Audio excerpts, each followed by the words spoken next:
Everyone, आज का हमारा टॉपिक है सोल प्रोप्राइटरशिप। सोल प्रोप्राइटरशिप का मतलब होता है एक ऐसा बिजनेस जो सिर्फ एक इंसान चलाए। सोल प्रोप्राइटरशिप में वही ओनर भी होता है, मैनेजर भी होता है, ऑर्गेनाइजर भी होता है।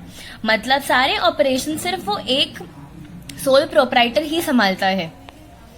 अभी इसके कैरेक्टरिस्टिक्स देखते हैं। सबसे पहले है सोल ओनरशिप। सोल ओनरशिप का मतलब होता है जो कंपनी के सारे एसेट्स होते हैं, कंपनी होती है वो अकेले सिर्फ सोल प्रोप्राइटर के नाम पे ही होती है, पूरा ओनरशिप उसके नाम पे होता है।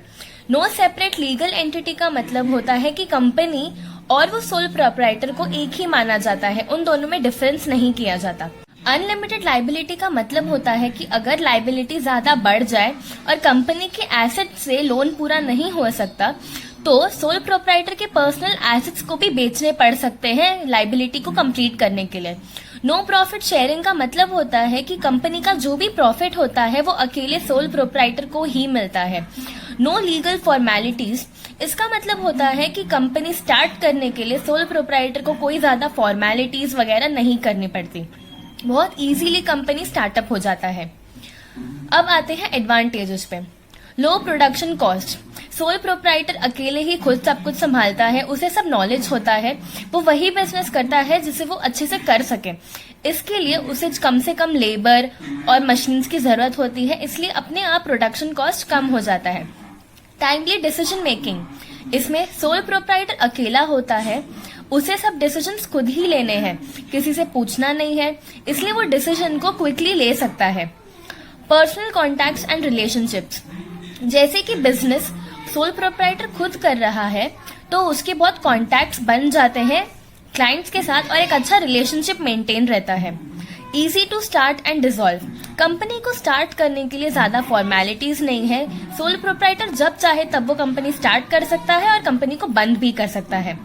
बिजनेस कॉन्फिडेंशियलिटी, इसका मतलब होता है कि कंपनी के जो भी सीक्रेट्स हैं वो सोल प्रोप्राइटर के पास ही रहती हैं, उसे किसी से शेयर नहीं करना होता। अब आते हैं डिसएडवांटेजेस की तरफ। सबसे पहला डिसएडवांटेज है लिमिटेड स्किल्स एंड नॉलेज।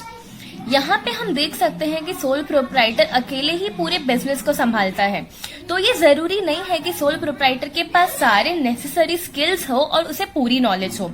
इसकी वजह से कंपनी को थोड़े डिसएडवांटेजेस झेलने पड़ते हैं। No economies of large scale production, जैसे कि एक ही सोल प्रोप्राइटर होता है तो वो ज्यादा लार्ज स्केल में प्रोडक्शन नहीं करता, इसलिए ज्यादा लार्ज स्केल पे लेबर यूज नहीं होता, इसलिए इकोनॉमीज ऑफ स्केल कम होती है।